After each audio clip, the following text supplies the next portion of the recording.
Hey, what's up? Hey, this is Gary, and this is the Hate 70 podcast, and I'm glad you're listening. I think this is episode 37. We're very stoked. This episode is a long time coming, so I'm very, very excited about this.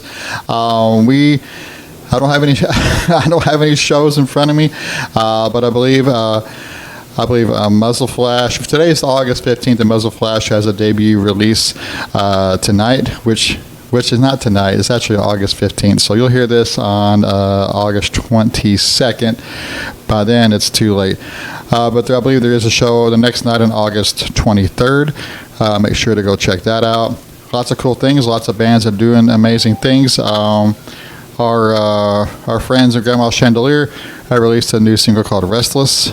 And Muzzle Flash, of course, has released their summer demo, which is pretty fire. So lots of cool things are going on. Let's see, I think Mad Love is dropping something on August 22nd. So it's nice. It's brutally hot, and it sucks, but there is some good music out there. Thanks for everybody paying attention to the Hate 70 podcast socials and everything. Make sure to like, subscribe, and share, and all the things. Make it big, big, big. And support all your local bands. Go to all the shows, pay the money, buy their merch, and start a band. And with that out of the way, I'd like to introduce my very awesome friend and old. Last year we went on tour. Well, we'll call it tour. It was pretty much a tour. It's pretty much a tour.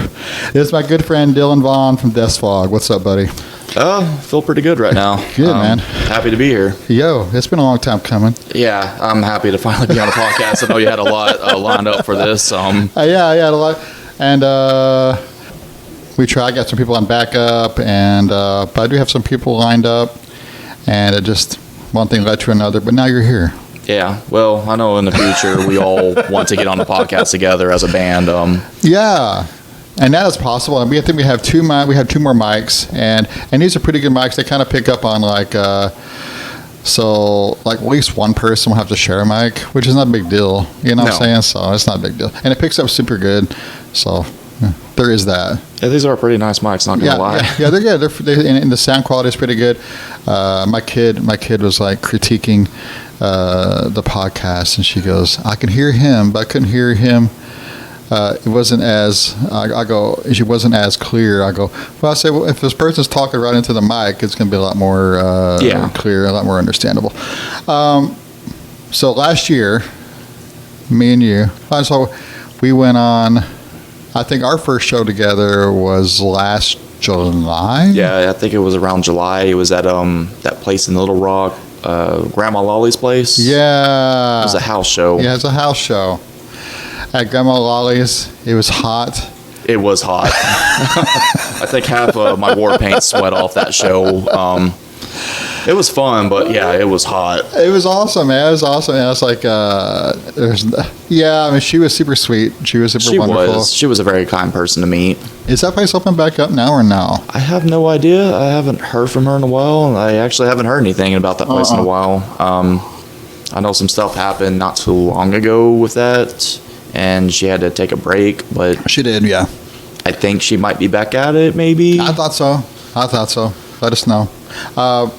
But we played several shows together. I want to say we played like 7 last year together. It was around 7 or 8. It was quite a bit of shows. I think towards the end is where it really, because we had Heathen House, and then we went all the way to Fort Smith. Oh my gosh. Which was fun, but God, it was also tiring. I didn't get home until like 6 in the morning. Oh my gosh, it's terrible. And I was like, I can't make it to work. Because I got like 1 hour sleep and woke up and fell on the floor from how sleep deprived I was. And of course, I get there, they're like, so why'd you take off? I was like, because I didn't get enough sleep. You were probably drunk. I'm like, I don't drink.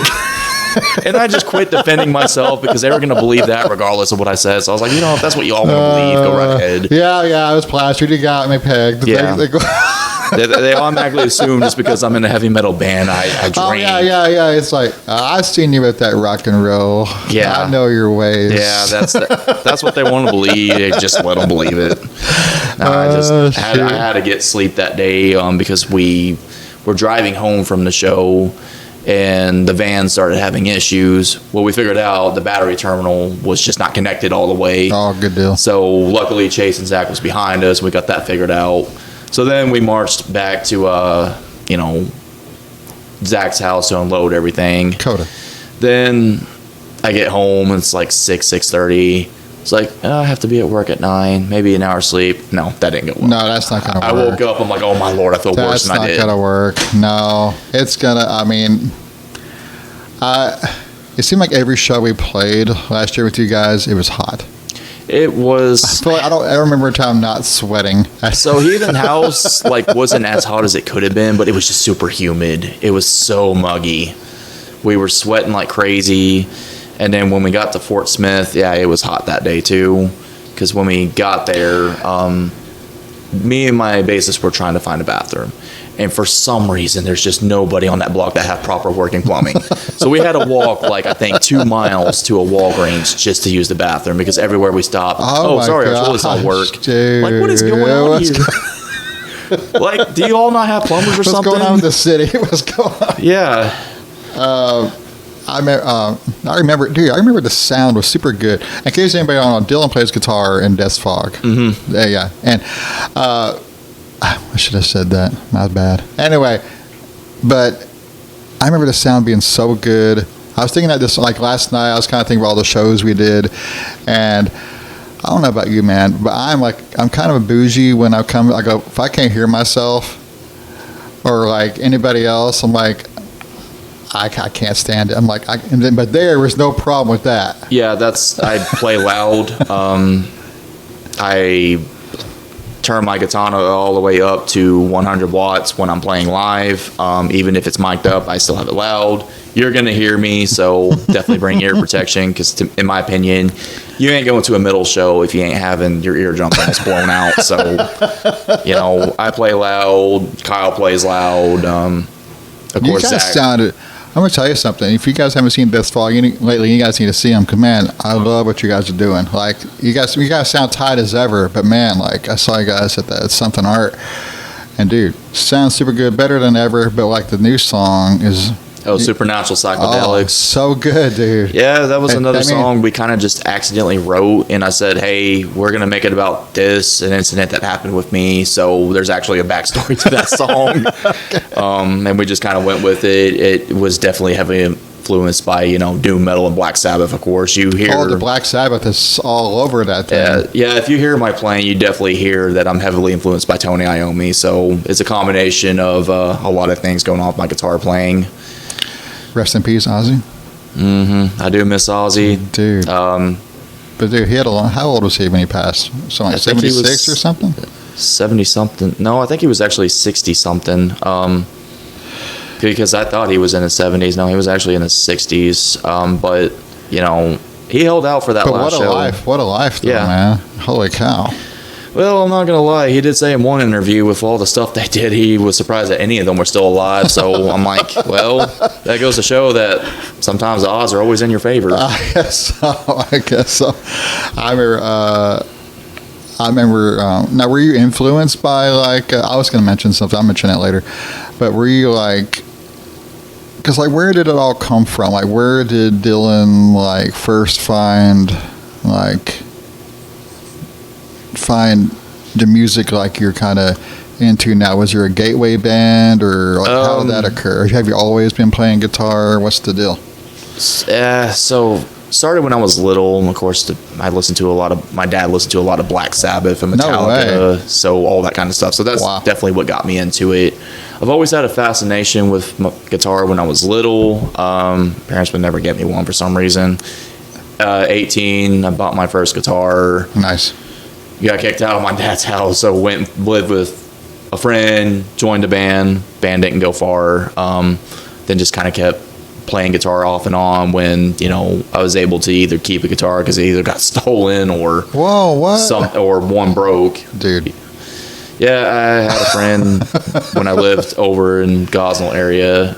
I let him borrow one of my guitars. He never gave it back and moved off. So what in the world is going on? It was a cheap guitar. I think I paid $80 for this thing. So I wasn't too bent out of shape about it. But I was like, man, why'd you have to take my guitar? That's happened to me. I remember one time, I was stopping by my mom's house, and dude, I went in there 10 minutes, dude. I went there 10 minutes. Had to be. I had my guitar in the back. I had something else. in my car. I pulled in, had to talk to my mom or something, and I walked back out. Somebody had I didn't. Of course, that's my fault. Whatever, dude. I didn't lock the car, dude. Guitar is gone, and something. It's like that was like definitely more expensive than 80 for sure. Yeah, it does suck when it happens. Thieves, man, stop stealing stuff. That's why I'm even anxious about keeping my current guitar because that's like a $1,500 guitar that I have. So if somebody steals my guitar, I will hunt them down and find them because my guitar is very unique looking right now. So if somebody takes it, people are gonna know whose it is. So have you ever seen Pee-wee's Big Adventure? Have you ever seen it with? I haven't seen that movie in a while. That's what I feel like. That's what I feel like it would happen. Like somebody steals his bike, and he's like, "Yeah, that's right." Somebody stole his bike, and he hunted them. That movie was great. I feel like that would be like Dylan's Big Adventure. It would be. It'd be an adventure for me. It wouldn't be so nice for the other person. Not so nice for the other person. But back to the guitar. So actually, my great aunt is Bernice Turner. She was the guitarist for Hank Williams Sr. Band. So I kind of have music history running in my family. Okay, say that again. Bernice Turner is her and her husband were the guitarist of Hank Williams Sr. Band, the Drifting Cowboys. Wow. So I do have music history in my family. Just for some reason, a lot of my family never just followed through. Like my grandfather served in Vietnam in the Air Force. My dad kind of had a passion for cars. Mine was passion for music and guitar. So I gotcha. Kind of just been, I went that route because I like cars, but I don't want to make a career out of working on them. Well, I wish I knew a few more things about cars. What do you want, Jumbo? Izzy's not here. Well, my cat's trying to get into Izzy's room. What are you doing? What are you doing, buddy? Come here. Cars are getting so complex nowadays that you almost need to be an electrician too just to work on them, and that's kind of terrifying to me. Yeah, for sure, 100%. For sure. Like, mine's doing something right now. I really don't know what's going on with it. But your dad was listening to Black Sabbath and Metallica, a bunch of other bands too. He listened to Motley Crue, which I'm not the biggest fan of Motley Crue, but whatever. They're Motley Crue. You know who they are. Yeah, that's kind of where it took off, and then I started listening, a little more heavier stuff than he used because he listened to a lot of, mainstream Metallica, like after Black Album, where I liked their earlier stuff. Right, exactly. And then I started getting into other heavier bands, and some recent bands I really got into because I did listen to some black metal when I was younger, but a couple of years ago I started listening to way more. Which this is what inspired me to wear the mask I do. A black metal band called Grima. They're based out of Siberia. They're an atmospheric black metal. Beautiful. They have on like these tree-looking masks, and they wear the cloaks. Oh, very cool. Very cool. And I was like, instead of doing war paint, I wanted to do my own version of that. So type of thing. Yeah. So I got the mask, and I got the antlers and the cloak. Well, what was the band called? It's called Grima. Are they still a band? Yeah. They actually just played Hellfest live, and their show was amazing. Really, really, really? Yeah, it's odd because they don't have a bassist currently. I think they have, like, pre-recorded bass, but they still sound amazing. But you see 3 of them up there with 3 guitars, and you're like, wow, such a sound. Yeah. So, exactly. Yeah, it was really cool to see them live, like, on YouTube and all. I'd love to see them in person, but I don't think they've come to America yet because they've been playing a lot of European tours. Well, I'm curious. I'm curious to know because this is where I really don't know. I'm kind of I'm not out of my scope a little bit because I do listen. I'm kind of a periodic listen to black metal guy because I think the last time I was really super catching up with things going on with black metal was back between it's between 2018 and the time of COVID pretty much. But where for you, where was the transition where you're listening to early Metallica type stuff, but then begins? When does it begin? What was there a band or something where you kind of transition to start listening to more black metal? Immortal was one of them. Immortal, okay. Which he's no longer with Immortal. It's Abbott. I think Nathan mentioned him one time. He's probably one of the most iconic black metal guys. not only got his own look, but he's also a really funny guy too. He's like the Jim Carrey of black metal. So I absolutely love the guy. But I love Immortal and Abbott. So when I discovered that band, I'm like, hey, this band actually sounds really cool. And what was the pull? Like, what was the pull toward the black metal thing? Just the heavier sound, the heaviness altogether, the look, the darkness to it. Because thrash metal was heavy, but there was just something about black metal that appealed to me more. Okay. And I just thought it was unique looking. Like, nothing was more cooler to me than a bunch of guys up stage with war paint on and looking evil. So how old were you when you kind of started listening to kind of getting into Immortal and things? I actually discovered them when I was about 16, 17. Oh, gotcha. But then I kind of dropped off from listening black metal for a little bit. Then I started getting really into Typo Negative and bands like that. Oh, gotcha. Okay. And then, like, a couple years ago, I started re-listening to black metal, and I was like, I really want to play this music more. I really enjoy this music more. Gotcha. Because there's kind of like, I mean, like anything else, like any other genre, there's like subgenres of this stuff. Like, just like you mentioned, there's like symphonic, like black metal, which is kind of a niche of it. And there's also other, like I listen to, I like a band called Wayfarer.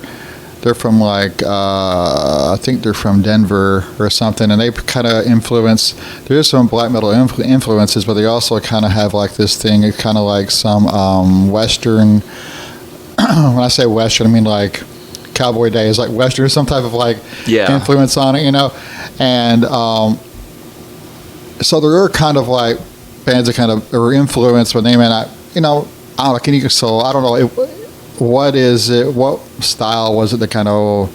What would you classify like Immortal? I know Immortal's like an essential black metal band for sure. They're definitely Norwegian black metal, but they're not like the other ones. There was no church burnings. In fact, there was even in an interview he says if you burn a church, they'll just build it up again and use your tax dollars while you're in jail. So he just never got into any of that, which I don't blame him.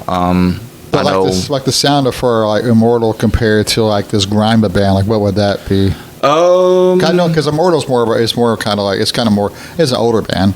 Immortal is more faster paced, where Grima is a little bit slower, but Grima has a lot of synth and beautifulness to their music, if that makes sense. I like that. Very cool, very cool. Yes. Which I really love the part. I really love like the synth and like kind of like the just big strings, like. Orchestra yeah, they sounding. have that synth sound going on, and that's what I really loved about that band. There's another one called Elder Wind as well that does a very similar thing. Now his stuff is more slower, but it's definitely very atmospheric black metal. It starts out very beautiful, and then it gets very heavy, but a lot of his stuff he writes about is just nature-related stuff. I see a lot of those bands like that. There's a band called, like I started listening to, like it's 2018, I think Landon Jewett, he mentioned like a band called Panopticon. It's like basically a one-man project guy from Kentucky. Yeah, that's what Elder Wind is too. I think he's just a one-man band. One dude. And then another one that Cameron Lamb, he showed me Black Braid, which is a Native American black metal band. That's super good, by the way. Yeah, they're really good. They actually covered an Abbott song. It's called Warriors, because that was my favorite Abbott song, and they covered it. I'm like, oh, God, this is really good. So that was kind of a real treat right there. Oh, man, I want to get on the, if my phone will allow me to, I want to get on, because people made some pretty good, because I was asking this past week, some suggestions, what they thought, sort of favorite. I actually shared Grime on there, but for some reason it would not share the whole album. It just showed the link, but the link wasn't clickable. Yeah, I tried to click on your link, and I don't know what that is. That's why I screenshot a picture of the album, because it's called Nightshade. It's the one they just released not too long ago. I gotcha. Yeah, I'm gonna come make mention of some of these since people did. All right, so I did I did a little, I said, I'm definitely not even close to even an expert on this. So a lot of these bands I have found through because friends who were kind of really into stuff like that. So there was a band. I had a guy from Cora on the pod back in December. He mentioned a band called Yellow Eyes from Connecticut. It's more kind of like I think it's a two. No, I think it's a full band. Anyway, they has some of the atmospheric type of stuff kind of going on with it, which is I really dig that. Yeah, we're gonna try to add that to us as well. I wanted to since we started a band, but keyboards ain't cheap. But when I talked to Chase, he told me he used to play keys. I was like, dude, I can help you get a keyboard if you want to like add your own synth. Right on, yeah, dude. It just make us more unique because I like what we're doing right now, and a lot of other people do too. I love it. I think there's like I like this, and I like I tell people. I like the. That's why I need more bands. I like the palette around here. It's very nice. If you're, there's something for everybody. That's what I like about it. But I put down so I put these two bands on here. I want to hear your kind of opinion on these bands. If you know who the AFSCI band, AFSCI. I think I would have to look them up. And Ackley's or whatever. And like these are bands and it's so, like I said, such a wide genre. You know what I'm saying? It's like mentioning some hardcore band from Connecticut and going, like, well, I don't know who that is. There's like a million hardcore bands, but so it's a wide genre. But see, who else? See, Chase mentioned, what did he say? Oh, he mentioned Under Oath, Cries of the Past. It's funny you mentioned Under Oath. So I didn't know Under Oath's old stuff. I only knew their stuff they switched to because I know Zach talked about it when he was on the podcast, and this is exactly what helped. He showed me at practice what they sounded like, and my immediate reaction was, what the hell happened?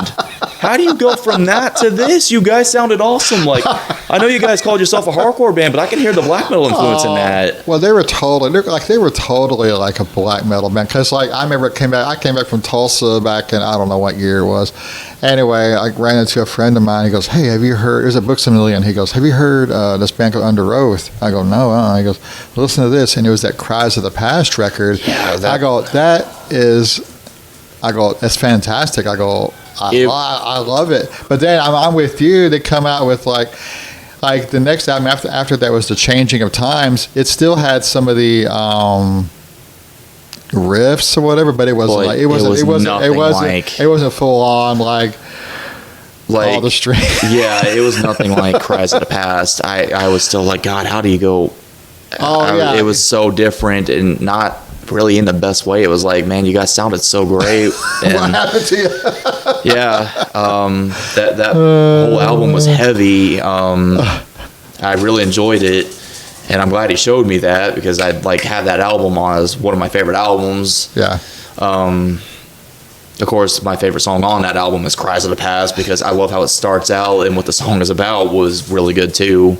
Oh, it was? Yeah. There's this whole theme to the whole entire record about how I guess he lost his girlfriend and the car lost his girlfriend and everything he went through. It's basically a whole grieving album, which once again is very black metal. Very black metal, right? And it's nuts. So his vocals were perfect, man. Oh, his vocals, his screams were insane. He has a very high pitched scream that's very unique that I haven't heard anything like. Yo, right? He can do really good lows too, but his highs are just out of this world.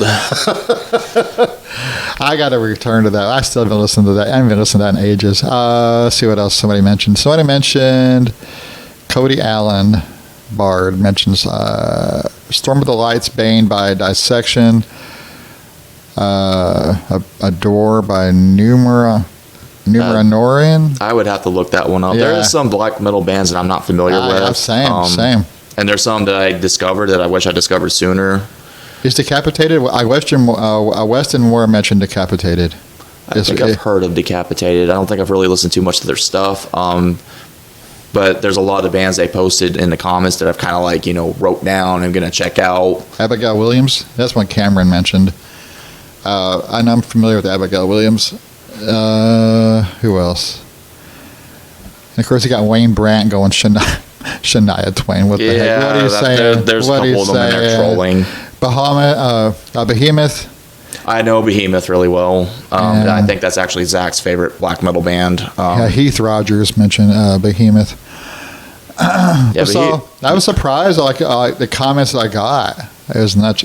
Kevin Lambert says Nickelback, buddy. What the hell are you doing? Nickelback. Anyway, so, but yeah, so there's like I was surprised, like I did see Black Braid mentioned and Panoptic and oh my gosh, Panopticon was mentioned too. So I was like, so great bands. Mm-hmm.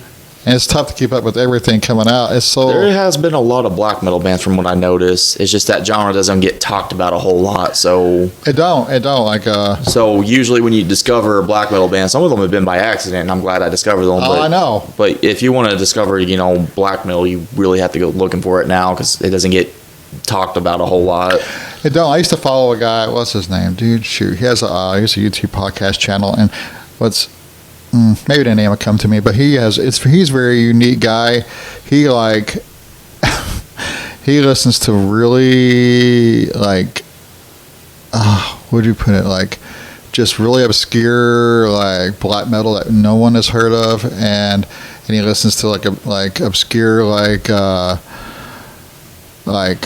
it's mostly obscure black metal and hip hop and like old country, kind of like Willie Nelson and stuff like that. That's a kind of a strange palette, but it's nonetheless that's his palette.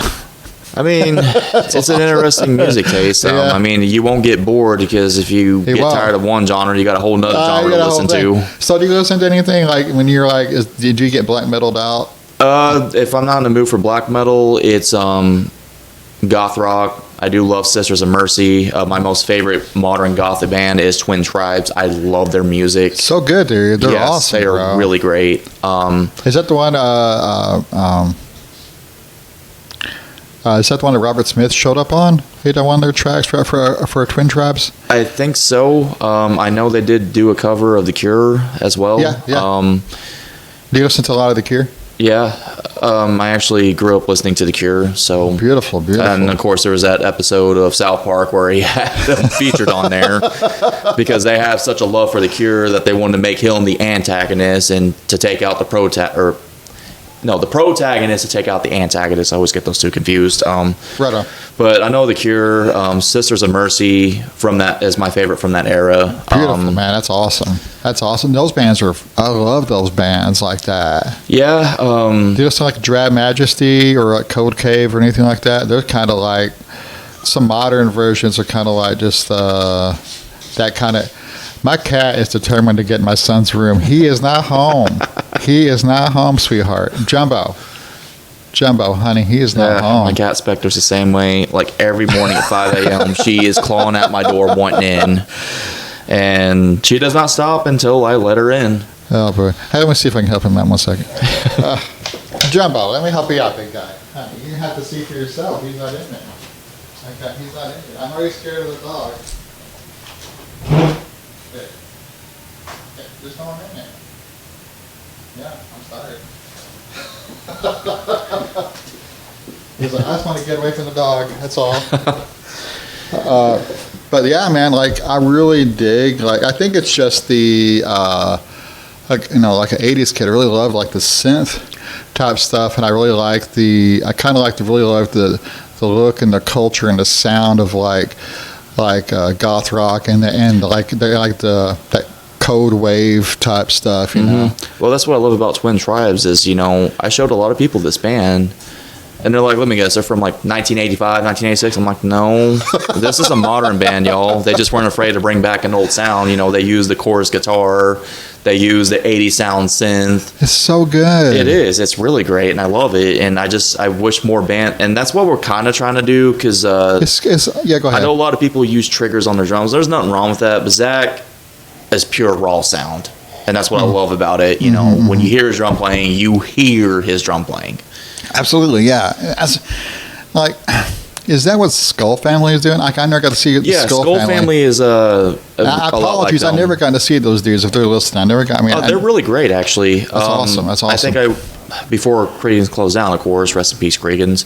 Dude. I went and watched them play for someone's birthday party. I can't remember who it was, but it was really fun to watch them play. They sounded really good. They did a cover of Depeche Mode, "Enjoy the Silence." Oh wait, I did. Hey, no wait.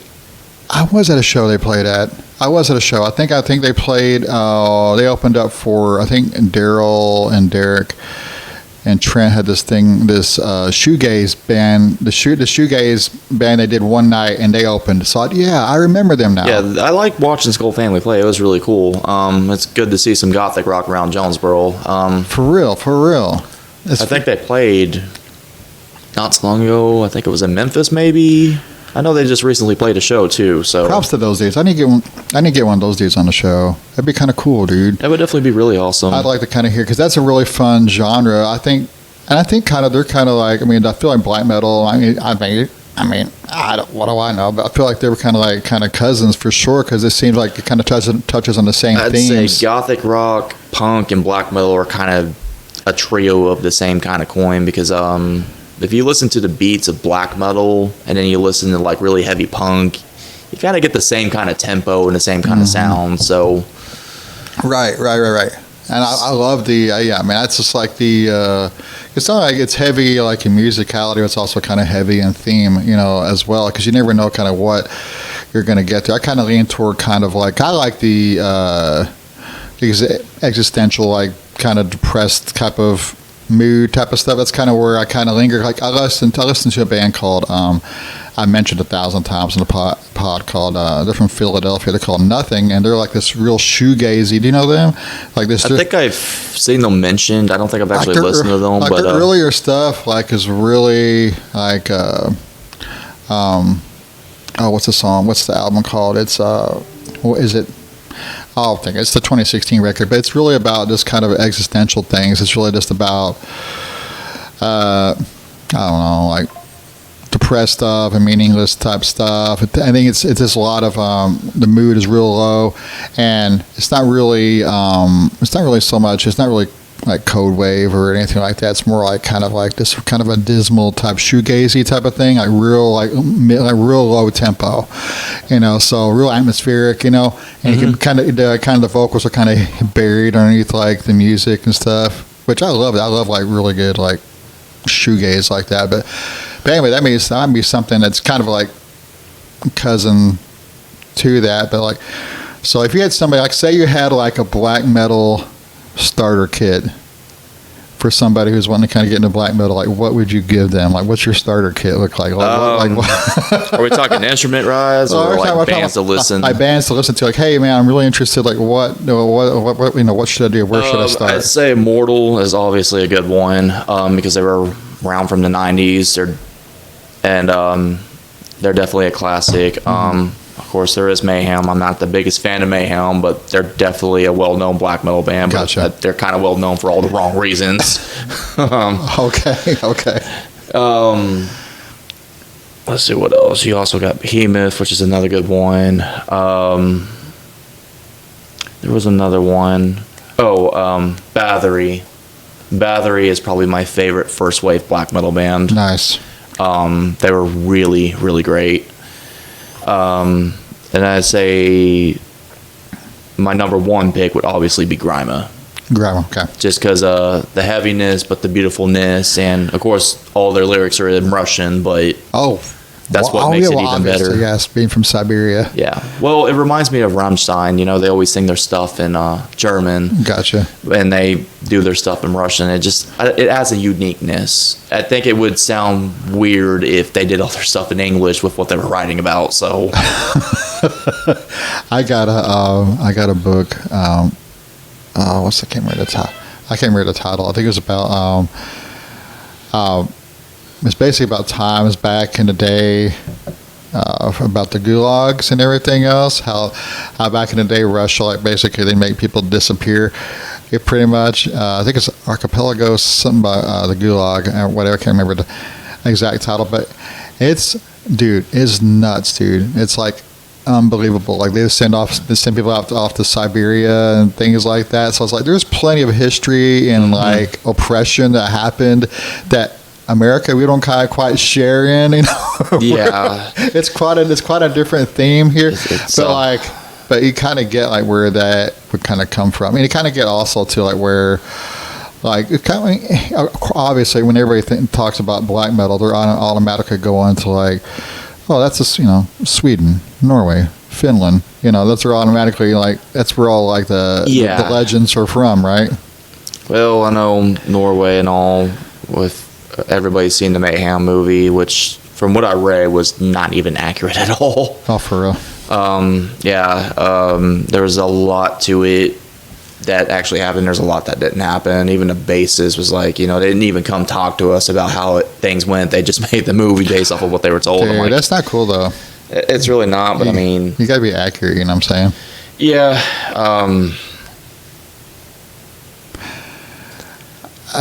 That movie, I guess, just is good for people who want to watch something about black metal, but that's really as far as it went for me. In fact, there's even parts of the movie I just had to skip through because it was just like... What are you doing? I think the scene with Dead, where we all know what happens to him, I just skipped that scene because it was way too graphic. I'm like, oh my lord, they went into detail with that. So Mayhem was like a legendary black metal band. They were a Norwegian black metal band. Started in the late 80s. They kind of got popular in the 90s. The reason why they're well known is the church burnings. Mm-hmm. I don't actually believe Vaughn did it. I think he just said he did it and somebody else actually did it. That's just my personal opinion, though. Gotcha, yeah. But basically, the reason why Mayhem's well known is, in my opinion, is because Vaughn murdered Euronymous. Gotcha. I think that's the main reason why they're popular. I think there's some songs they had that was good, but other than that, I just am not a huge fan of the band. They also were huge into neo-Nazism, and I'm just not cool with that at all. Yeah. I even expressed my concern to Chase, but I was like, hey, I know we're in a black metal band, but I'm going to tell you right now, if any kind of person like that shows up at our shows, they're going to get hit. We do not support that. We will never support that. And and that's the thing you're going to have. I think... Nate was kind of mentioning that last when he was on the pod. He said you got to be careful, kind of getting some, because some have some some have some political ideologies that don't really want to have some crazy political ideologies. And that's my worry.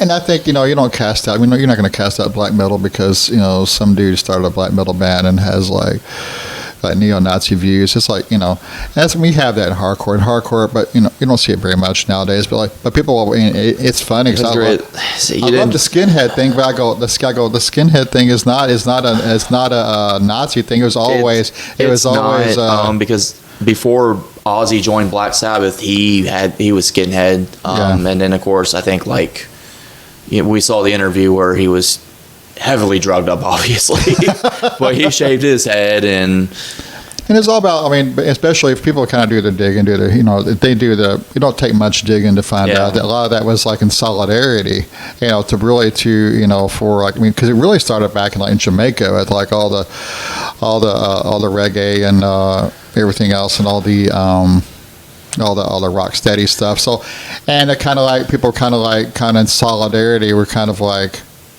wearing the clothes, and then the guys would shave their heads like they're Jamaican friends or whatever. So they're kind of in solidarity against or whatever, racism and everything else. So that's where that kind of came from. And of course, and then hardcore, kind of adopted that same type of thing. But of course, then you get knuckleheads who want to kind of and it's usually the knuckleheads that kind of ruin it for everybody. It's kind of like with Norse runes and all that. Someone, I don't even know where that came from, but they were trying to tie that with white supremacy. I'm like, hold on a second here. The history with these two are different. Do your digging. Yeah. Do your digging. That's what I'll just say, everybody, before you go form an opinion or make an assumption, which making an assumption just makes you look like an ass to begin with. But do your research. That's before you just go assuming someone's this because of what they look like. Yeah, we gotta. I've done that in the past, and it's came and bit me in the rear, and I've realized. For sure, yeah, I've realized 100%. Hey, I made this assumption; they were completely opposite. Yeah, it's part of being human, but at the same time, some of it's out of ignorance and not right. Not just being human. So were you so was this your baby? You go, hey guys, I have an idea. You want to do this thing? You want to do this Death Fog band? So we actually got to dig a little bit further, we got to go back in time to 2021. This kind of led up to the formation. So 2021, I started a band called Hollow Coven. It was with a couple of other people I knew. Gotcha. It was originally supposed to be what it is now.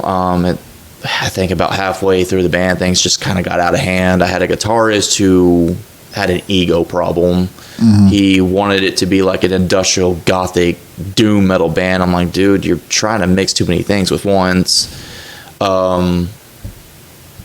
It was kind of getting out of what I wanted it to be. Then towards the end, he got a girlfriend.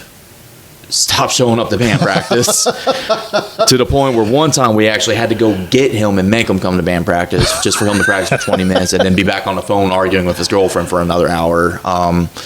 Then it just got to the point where he wouldn't come to practice without her being there, which the space we were practicing in was already really small. We barely had enough room for all four of us. It was in my drummer's kitchen / living room / door entry. Don't you love practice space? Isn't it the best? Oh, thing it is ever? nice. We have a huge shop at Zach's place. We get to practice in, so space is not an issue. But it's so hard to find good practice space. It got to the point where he just stopped showing up to band practice, and then I started having issues with the drummer too, because the drummer kept defending him. I said, "Dude, this is not defendable behavior." Too, I went over to his house one time. Right. And I said, "Dude, you need to come to practice." And we just got into an argument, and he said, "I'm not going without her being here. It's not fair. It's not fair." I'm like, "Are you coming to practice or not?" He's like, "No." I said, "All right, fine." And then I kept trying to talk to the drummer, like, dude, we need to make a decision. Are we going to keep him or are we going to get rid of him? I vote get rid of him. He would never make a decision. It just got to the point where I'm like, you know what? This band's going nowhere. I'm just going to quit this band, even though I started it. I told him, I was like, I'm leaving the band. I told guitarist, your stuff is at the drummer's house, and then just left.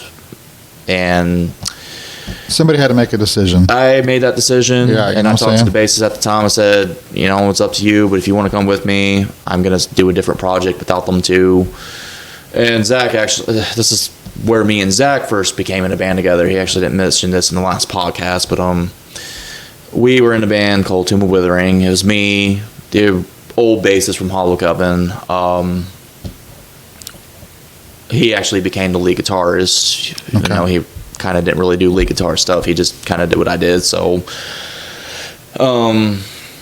ended up getting a new bassist, and a vocalist. It went a little better, but of course it fell apart too. I had a lot of same issues at first. People showing up to practice. Our first show was a disaster.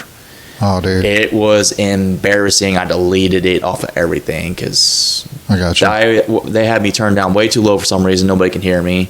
And because barely anybody except for Zach showed up for practice, everybody got lost and was staring at me on stage, and I'm staring back in anger because I'm like, hey, if you all would have showed up to practice, we wouldn't be embarrassing ourselves right now. So Gotcha.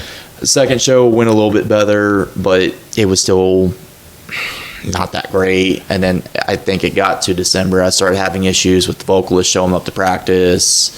Got to the point where he just stopped showing up at all. And I was even having issues with some of the others showing up as well. We had to get a new bassist because he just did not show up to our final show we were supposed to play. I had to call it off. Sure.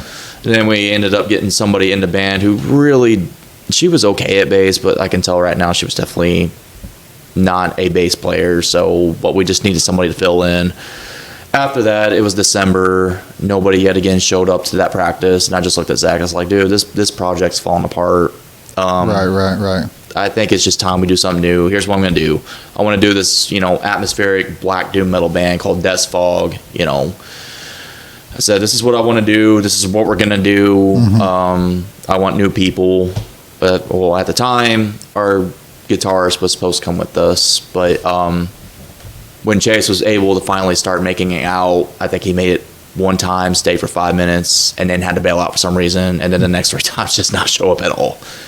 So I talked to them, I was like, hey, we might as well just cut this dude from the band. He clearly does not want to be in the band. So then it was just us 4, and then it just took off. The first time we actually had our full practice, which the first song we had was Sinister Shadows, which was from Tomb of Withering, but it was towards the end of the band when I wrote that, and I said, yeah, I'm not going to use this for this band if this band's dying. So the first day we practiced it, we recorded it on my bassist's phone. So we had that raw demo. Does it sound the best? No, but I do have a secret love for it because of the heaviness and the rawness of it. It did sound like old school 90s black metal recorded from a room with that one mic hanging from the ceiling. Yeah, I love what Chase added to the band, dude. So good, when dude. Chase told me I'd never done black metal before, I'm like, well, I mean, dude, you could always start, send me what you got. He came out to practice. Oh my freaking God, blew me away.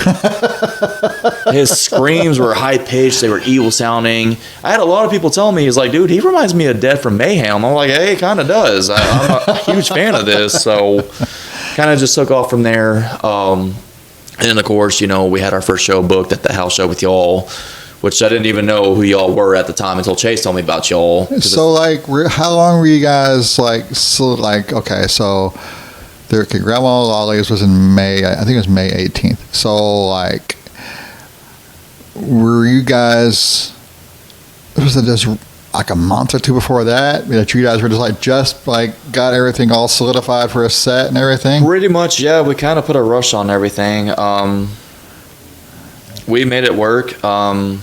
We basically just really hauled at it. We wanted to play music. Right on. Which my bassist, Kyle, we were actually in another band project together years ago, back in 2017, called Negative Poles.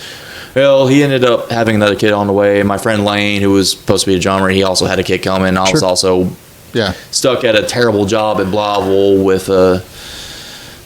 with somebody that I was taking to with work that turned out to be a narcissist. So I was too stressed out to really do a band thing at the time. I gotcha. So, but Kyle's a great bass player. Kyle's an amazing bass player. I was watching him. I was like, I love you guys, but I began to really watch. I was I don't know, man. It was just this last show. I've seen you guys twice in the last 2 months, I guess. And I'm just watching Kyle. I go, yo, where did it go? Kyle's pretty good, man. And I know he's always been good, but this watching that dude, his fingers moving. He's an amazing bass player. He never gives himself enough credit because I tell him, dude, you remind me of Cliff Burton. Your distorted bass tone, your playing style. Oh, I can never be Cliff Burton. I'm like, dude, you're the modern day Cliff Burton. My tone is successful because of your bass tone. Our tone together is why our distorted tone sounds good. Because the sound is super fire. I go, yeah, and you're super loud, but it's not it's loud, but it's not how do I put it? It's not it's balanced. It's balanced. And it's not I'm filling in the mid to high area on guitar. He's filling in the low areas, and you kind of have that come together. It's a good mix. I'm not crunching my face what? And I'm yo, it's super good, super heavy. So you kind of get that in your face because you want to feel it too, right? Yeah, that's why I still use a big 412 guitar cabinet, which Dakota Winters is continue using it. Don't go down to a 212. I was fine. I was this thing hurts my back, but fine. I gave him my word. I would keep doing that because he's trying to keep that tradition going. And I understand it. There's a difference between when you're plugged into PA and then you got a big 412 guitar cabinet just right in your face. So. Oh, absolutely. I'll never stop bringing my cab to. Oh, I'll continue shows. Bringing mine. Absolutely. I remember back in the day in Syracuse, these bands come up, this band, a band called Snapcase from Buffalo. I really love these guys, and they show up to the show. This is back on, dude. This is early '90s, right? Yeah. They show up, dude, and they're they all got full cabs. Remember full cabs? There's all full cabs behind them. Each guitarist and the bass player, what is happening here? And the venue had an amazing sound system. It was I think it's still a working venue, but they still brought those big old giant, just totally flexing. That is flex. A half stack is really all I need. I don't need a full stack. Carrying one cabinet is hard enough. Carrying two would just, I don't even want to think about that. I don't even think about hauling that, getting that from, oh my God, dude. Yeah, hauling it just sounds terrible. Taking it up the stairs at Creekins that one time was terrible enough. And then the Fort Smith show, that was even worse. Man, see, you know what, we thought we were going to get a break from the stairs from doing Cregan shows, and all of a sudden we got we had that Fort Smith show. I'm I go, if I lose my balance, I'm a dead man. Well, it had that low dip that you had to duck down, or else you smacked yourself in the head. I remember that. It was a cool spot upstairs. I go, come on, guys, let's put the venues downstairs. Can we do that, please? I like something art because Go right in the door. Yeah. It's right there to the left. Yay. Yeah, the only thing is, Zach's got a huge drum set, so his drum set took up most of the stage. But still, you don't have to go that far, though. And it's like, oh, man. I remember back in the day we had Ghost Town days, which I miss Ghost Town. But anyway, we bands would come into the back, and we had a back door, and so it was easier and of course, it wasn't no stairs, obviously, but it was easy to kind of get from where you parked the van, go into the back room, and then the back room basically is what held all the gear, and you went around the wall and set up your drums or whatever. I like the small vibe at Something Art now, and that's awesome. I just kind of miss my old venue where there's just like, they're kind of like this room. Well, kind of like this room, like not like like facing the window, like this is it from wall to wall, like from window to refrigerator, like. That's what I want. Chase is like that too. Chase likes house shows and small venues, where I like big venues where you're gonna have like almost thousands of people from all over the world want to see you. Well, trust me. I mean, hey, I'm down, but I'm like, but I don't know. And listen, there's something, there's pros and cons to both for sure. There is.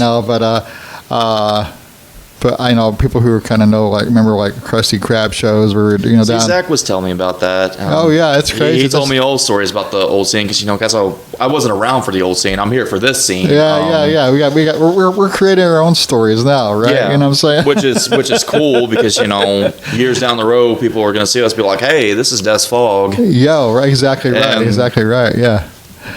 Speaking of venues, and Chase has helped me out with this. I wanted to try to do it this year, but unfortunately I just don't have the funding. But the band camp place out in Craighead Forest, they have that little concrete slab with the show area.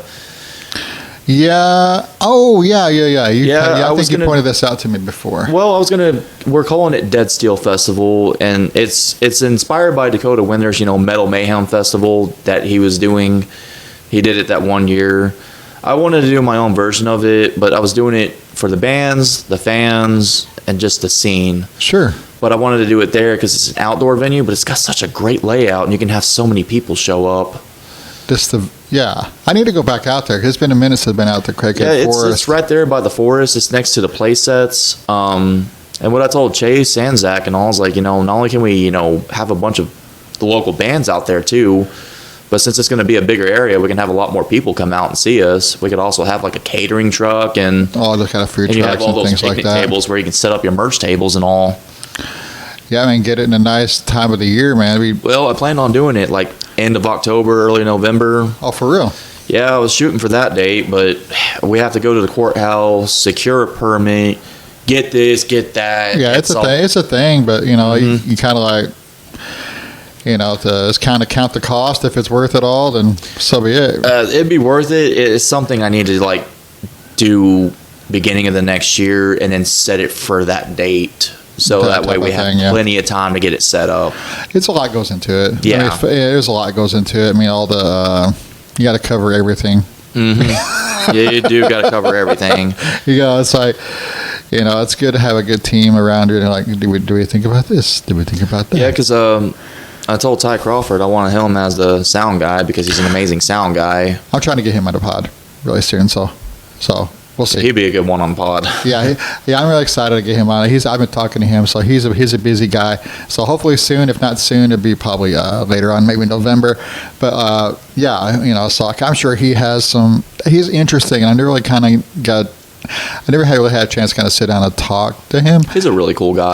But he's like, every time, I think the first time I met him was when he was just kind of like, hey, you guys need any help? He was back at the skateboard shop, doing shows. Yeah. He goes, how can I help? And I was like, who's this guy? He's so nice, man. Yeah, he's a very calm person. He's the one who did our sound at the Breakhouse show.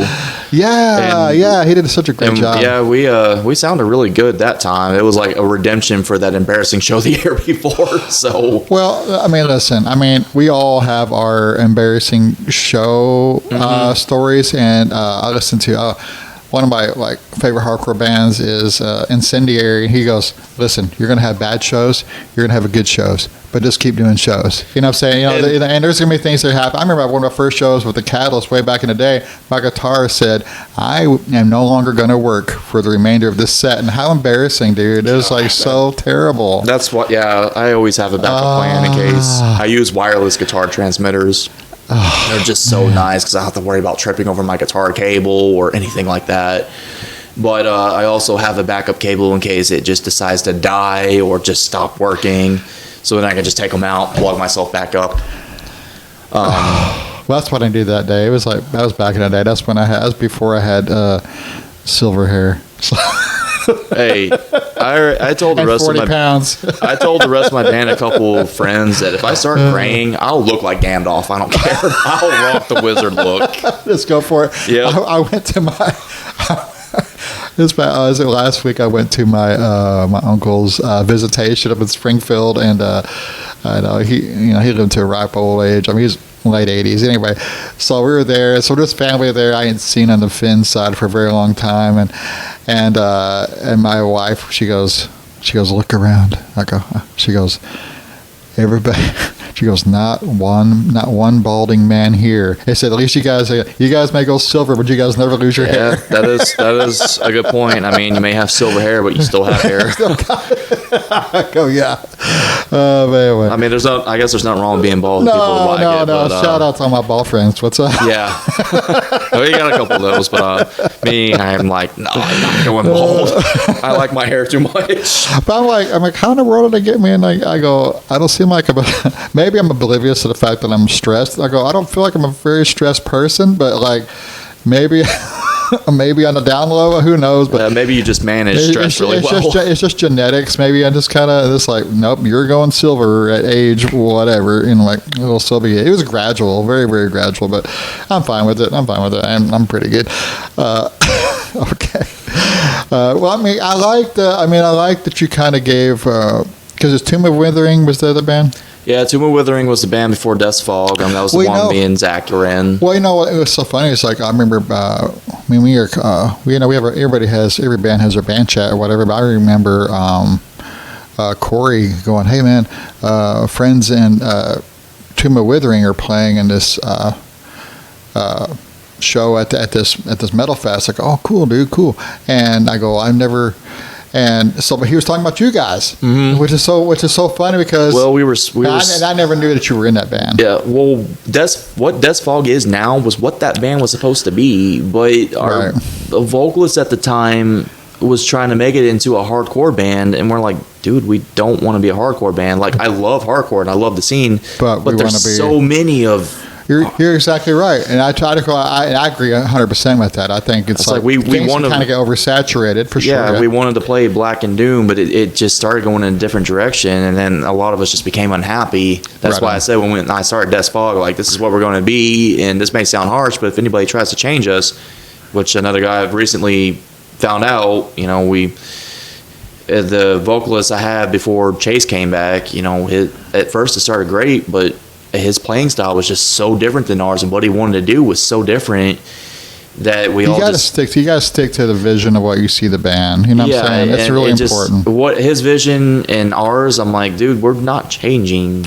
Right. You joined our band. We don't want to do what you're doing. We want to do what we're doing. Yeah, what we're doing is what people like. And I respect that 100%, and I see that with a lot of bands too. Because think about your favorite bands, and all that, like. And I talked about this before. Maybe it's just me, but you say a band comes out, it's their first record. You're like, holy cow, I love what they're doing. This is so fantastic. Then they kind of go on their second album. You're like, and bands are allowed to do that. But sometimes sticking to what the bands I really, really love, they find this thing and they just keep. Keep nurturing that and keep putting out more stuff that's kind of similar. It's not. You still can grow as a band, but kind of keep what you want the band to be sound exactly. like. Exactly. It's keeping that sound. And that's what we're gonna do. And that's what I told Chase when he came back. I was like, dude, I'm glad you came back. Those last months sucked because the first guy we had just never got to do anything with them because I know he had a lot of issues going on, but one day he just disappeared off of social media. I had to email him to find out what was going on. Then he finally told me he's stepping down from music in every project. So, dang. Like, okay, now I got to find somebody new. And then that guy came in the band, and that just didn't work out. And then Chase came up to me and was like, dude, I can come back in the band. We could just only play so many shows a year. I'm like, that's perfectly fine, dude, because that gives us plenty of time to properly plan the shows. But 100%. But he is the voice of Des Fog.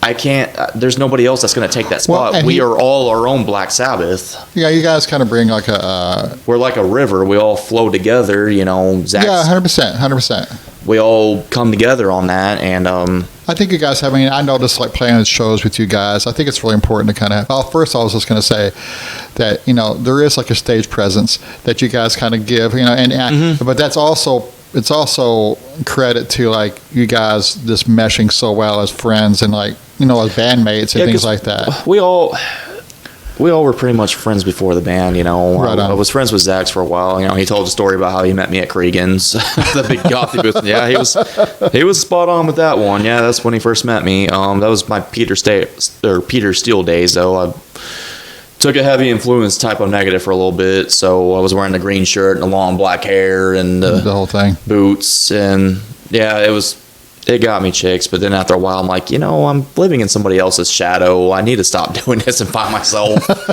But that's when he first met me, and he was actually trying to get into Hollow Coven, and he almost did. But I'm glad he didn't, because he would not have liked my guitars at the time that I actually had to cut for being a friend.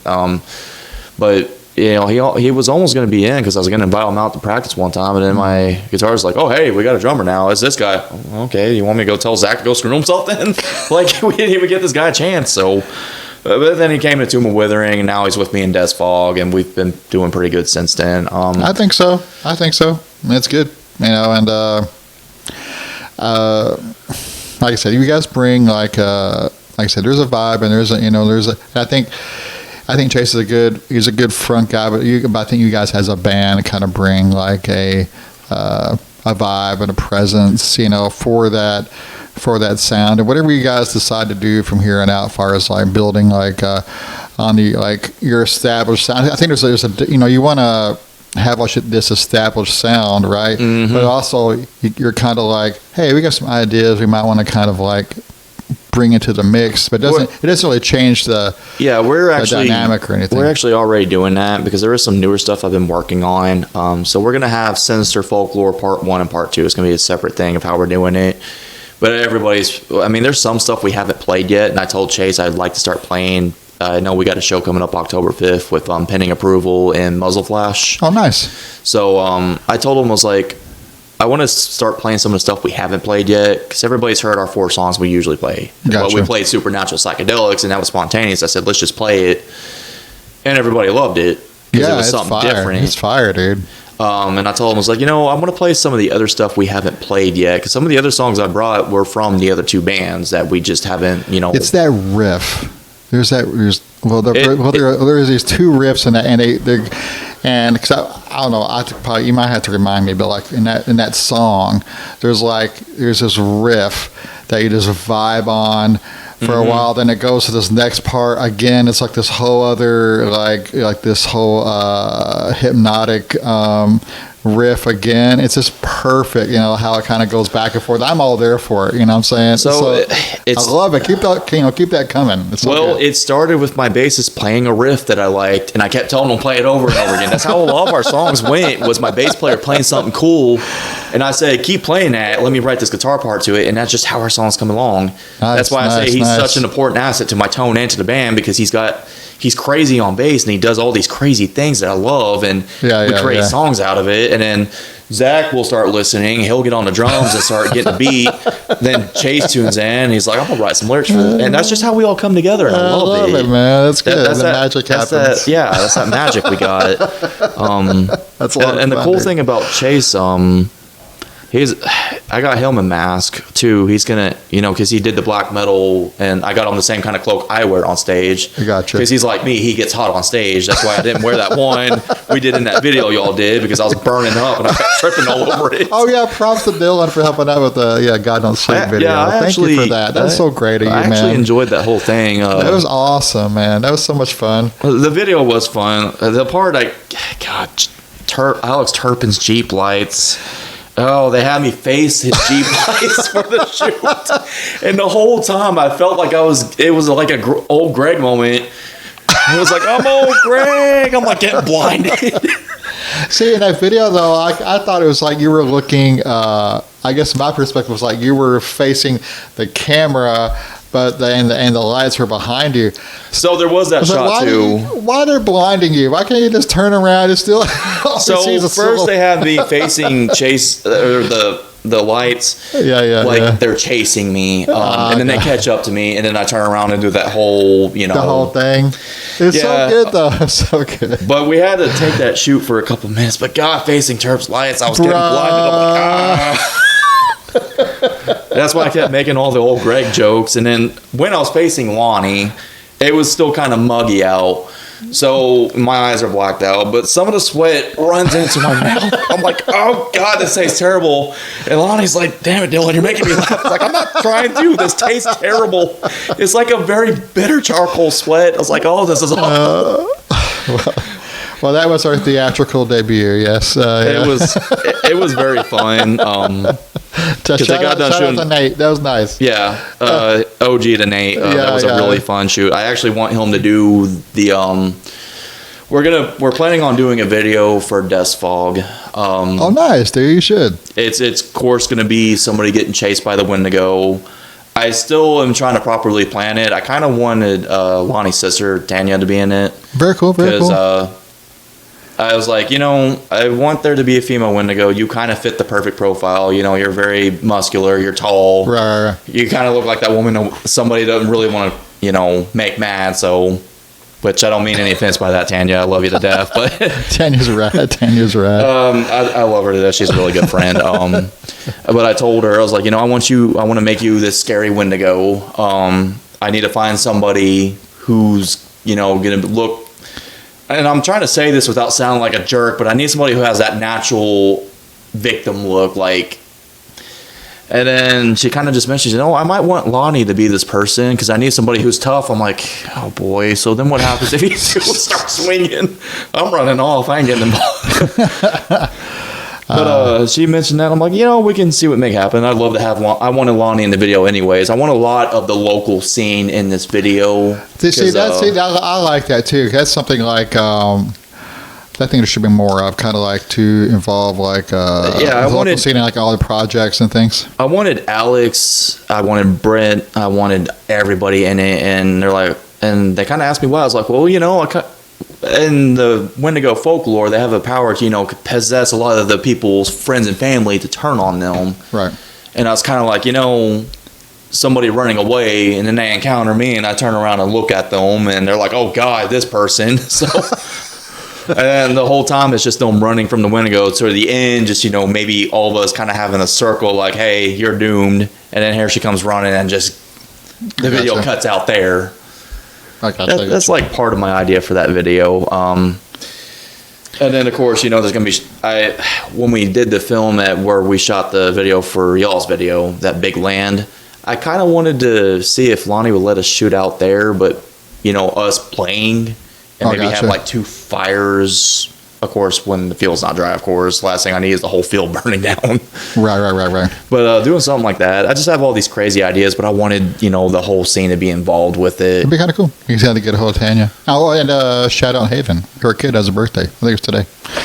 Oh, yeah. Shout out Haven. Nice. I meant to say happy birthday to Haven. Yo. Okay. So let's we kind of can transition. Maybe you want to do like top 5 on the fly? Do you need a bathroom break? No, I'm good. Okay, I can. I'm gonna take care of a little business. We'll pause this.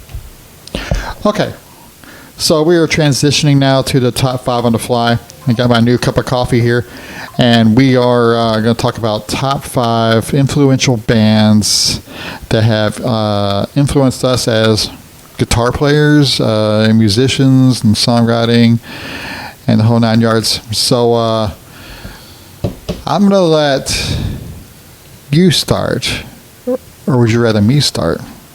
I could start. Yeah. Okay, let's do it. I had to go with my number 5 pick, and I'm speaking for guitar player wise, Kenny Hickey from Typo Negative. Yeah. His guitar playing is very unique. In fact, his use of effects on his guitar is what made me want to use effects on my clean channel and some of my, as we all heard, my clean channel is very haunting sounding. Beautiful. It was actually Typo Negative that got me into doing that. Very because nice. they had chorus and reverb on everything they did, so I love that. It was unique. I think that's what made them so unique during the 90s and the 2000s, because they were doing more than just what other bands were doing, in my opinion, because everybody had like a dry distorted tone and their clean channel was just like a regular clean. It's like I like to add effects, I like to make it sound unique, haunting. Very nice. So that's what inspired me to do that. Was Kenny Hickey from Typo Negative. Ain't that crazy how there's like this certain distinct guitar sounds that will kind of grab your attention? Yes. I love that, man. I love that. Yeah, if it sounds different and it sounds cool, it catches my interest. That's very nice. Well, you're doing good, man. I don't know, man, I can't name specific guitarists. I'm terrible. So, but I'll just say, as far as like I said, maybe I'll have to go back and actually look at who the guitarist names are. But I really like, as far as like what, as far as the Catalyst wise, I think as far as guitar, I kind of lean toward, I really like the guitar style in that Long Island, New York hardcore band Incendiary, and I don't know what the guitarist names are, but they have there's something to what they're doing that really kind of I gravitate to. I don't know why, but so be it. I like it. You know what I'm saying? I don't know, and who knows? That's the beautiful thing about music. But yeah, I need to go back. Maybe I'll do an edit and go up and find out. And maybe I'll just like, who is that guitar player? What is his name? Okay, that's my number 5. What you got for number 4? Number 4, I'll actually have to go with James Hetfield from Metallica. Nice. He's a riff master. Does incredible guitar work. Right. Especially in early Metallica. I think Master of Puppets was another example of some of his great guitar playing. Ride of Lightning is another great as well, but right. just the whole aggressive sound they had at the time was really great. I also love he can go between fast and slow. Right. Of course, his fallout with Dave Mustaine, that's still going on to this day, but I read a thing this morning about Dave Mustaine talking about Kirk Hammett, those were my solos off the first album. Okay, dude, this is over 40 years ago. Get over it. Let's let go, buddy. Yeah. I know him and Dave were a great team, but yeah, he's definitely a riff master in my opinion, and I did love what he was doing in the early Metallica stuff. Well, I mean, I first heard I remember first hearing Metallica, I tell you how I heard them, honestly, it was because, when MTV was good, it was when they had, it was that one. It was one. And I was like, I was like this. I go, what is this? The Justice album. What are these riffs? Yeah, the Justice album was actually the first Metallica album I heard because it was my dad's favorite. I think, one was the first song I heard from Metallica, and then he would listen to Ride the Lightning album afterwards. So right, and then he put on What's your favorite? In that when they're pre Black era? Yeah. That's a tough one because there's quite a bit I like, but I gotta say Welcome Home / Sanitarium is probably one of my all-time favorites. But my other one is the Call of Cthulhu. That song is just so heavy. It's so cool. And it's really not even that fast either. And that's what I mean by he can go between fast and slow and still make it sound great. I'm with you on that one. Yeah, that was also from Master of Puppets album. There's just a lot of great songs on that album. I love that one. Yeah. I love Master of Puppets, dude. That's good stuff, dude. Ain't no lie. Because, that was before I even knew about him. If that record probably came out when I was 10 years old or something. I would love to go back in time and actually buy records from that years, because it just seems like, better time for music, in my opinion. Music's great now, but... there's something about, too, even the production I really enjoyed, too, because it wasn't 100%. Because I don't like 100%, whatever polished thing. I don't really, it's not really my thing. I like here, because I guess I'm old school, because I kind of like, I remember listening to bands that I bought, and the production wasn't 100%, but it kind of brought this authenticity. And you heard the humanity in it. Yeah, just like, I go, that's what I love about it, all the cracks and the smudges, or whatever you want to call it, on the sound, and that's what I really enjoyed about it, like the feedback, or maybe something is going on with the drums, but it was just like something authentic and genuine and organic I loved about it. I just, like you said, I think it's the best way to put it is, like you said, you kind of hear the humanity in it. If it doesn't have humanity of some sort in it, like, I'm a tempo fanatic. I know I drive Zach insane with this, but I have a natural metronome in my head, and if he plays something off, or if I play something off, it's kind of messes the whole song up for me. Oh, gotcha, yeah. That's why I try to practice as much as possible, but I also tell him I don't want it to be perfect, where it just sounds like a machine did it, or a computer. You got to have, we were talking to Dakota and things like that. I know he wants you, he's a big believer in that kind of fire, playing to a metronome. I think you should. I think it's going to improve. And I think any musician, if you want to be better at what you do, there's something, tempo is one of those things. You're going to have to work on it. Because, I do. Everybody has a natural tendency to kind of like, to drift. Because there's times where I record myself in the bedroom. I'll be playing a guitar riff, and I go, sounds pretty good. You go listen to the playback, you go, what are you doing? Do you even know what a guitar is? Like I said, but that's the thing though. But doing that, it only makes you better. And I saw, whatever. It's cool. It's fine. Yeah. I'm always counting when I'm playing, so it's a thing for me. I got you. Got it going on in there. Yeah, it's almost like a curse, because if I'm playing and something doesn't go well, it just disrupts me, and I'm like, I got my number four is, my number four, if I was influencing guitar, I think, was like the Sick of It All record, Blood, Sweat, and No Tears. It's just that raw. I think it's what really got me into hardcore. Not the thing, but I think that guitar sound from that, again, I think came out like, it's like 89, 88, but still something there, something in that guitar go, it was like, okay, this ain't metal, but this is something different. And the guitar was like, I think I'd heard it in times past. I think one time, like I said, when I first heard the one song, I heard this, man, what is that? And it's just, and then I had a neighbor one time, he played guitar, and so he would play, all I could remember was like, he plays rhythm guitar, and whatever he's playing sounds good. He had long hair, and from my best recollection, it was like, probably some thrash or whatever, because it's really cool rhythmic, like chugs and things like that he would do. It wasn't like any fancy, like a Satriani stuff. I'm saying? It's something, I go, something's different about that guitar, and it just pulled me to it. And I go, it's distortion, like really the crunchiest thing I ever heard in my life. I go, and it was like all these amazing rhythms. They were fast. They were starts and stops. I go, this is beautiful, dude. Whatever this is, I'm in for it, So that guy, I think, what's the dude's name? I should know his name, dude from Sick of It All. I'm not going to think of it. I'm going to mess it up. I'm going to get in trouble. It is what it is. I can't think of his name. But anyway, I'll let you do it. You got number three. Go ahead. This is probably going to actually surprise people, because he's not metal, but he does have a big influence on a lot of metal guitars, and that'd be David Gilmour from Pink Floyd. Bro, I did not see that coming. Well, his playing style was also very unique. His sound was also very unique. I am a huge Pink Floyd fan as well. Their live performance at, Pompeii back in, I think it was at 1973, 1974, was probably one of my favorites.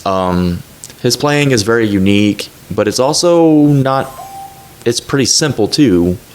the stuff he's playing is not very complicated, but it's how I am. It's very melodic. It's very tempo. It's not super fast or super crazy. Yeah. Yeah, like Dragon Force. Like, oh my God, Dragon Force. I know Dragon Force sounds cool, but they play too fast. It's just like you blink, the song's over with. I'm like, come on, y'all. Which goes back to, I have a story about this because I went and hung, with the Delirium of Voice one time. I brought over my guitar. Storm was playing my guitar one time, and I was making a joke. It's like, yeah, this guy's playing my guitar better than I am. He told me something that stuck with me. He said, technicality isn't everything in guitar. I'm like, dude, that's actually the best thing I've ever been told, because there's too many people who do focus on too much on technicality and not enough on just, enjoying the instrument and playing it. Oh, absolutely. I mean, that's why you kind of get into it in the first place. And that's why, to be quite honest, those technicality things are the reasons why. I tried to play guitar like 3 times and I quit. And I finally the last time, like, you know what, I'm just going to play what I enjoy. And that's why you really kind of, I want to kind of create the sound that I'm hearing by my favorite bands. You get, that's what keeps you rolling. Yeah, and it goes with another, guitarist that I really like, Randy Rhoads. He said, if you're competing to play guitar and not playing it for love of the instrument, then you don't love the instrument. And that is very true. Oh, yeah, 100%. Like, there's people who play better than I do. I know that.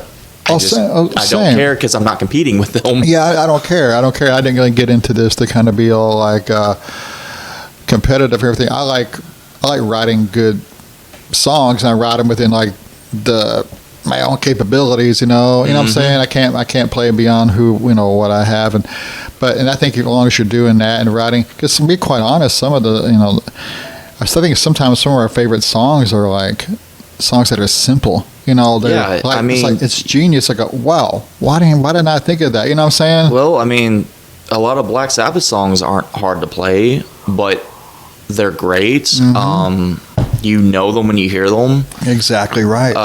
And to me, just difficulty of the song is not really important to me. I don't care if you're playing the most complicated, super fast riff ever. If it doesn't sound great to me, I'm not going to like it. 100%. I agree. I'm 100% on board with that. I really think the whole thing is like, if you're wanting kind of to create a vibe, you're making music. Because like you said, I think you kind of this common thread throughout our conversation is like you had a particular vision in mind of how you wanted to kind of the band to sound like, right? The sound is like what you're kind of going for. Yeah. And if you have that, I think you have it all. That's what keeps you carrying on and moving on. That's why the determination and the projection. I've like, this is what I want to sound like. This is what we're going to sound like. It's kind of like the look I'm doing now. Like I had it in my mind. This is how I want to look.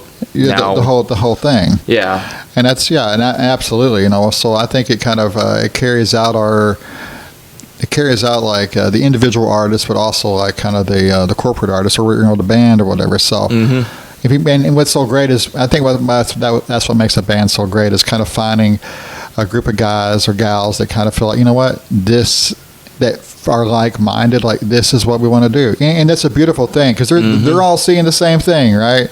And that's hard. It's easier said than done to find that group of people. Find the guys I did with in the band. I was lucky to find Zach. Zach's got unique drumming. He's got a unique drum setup. He has a freaking bass drum as a tom.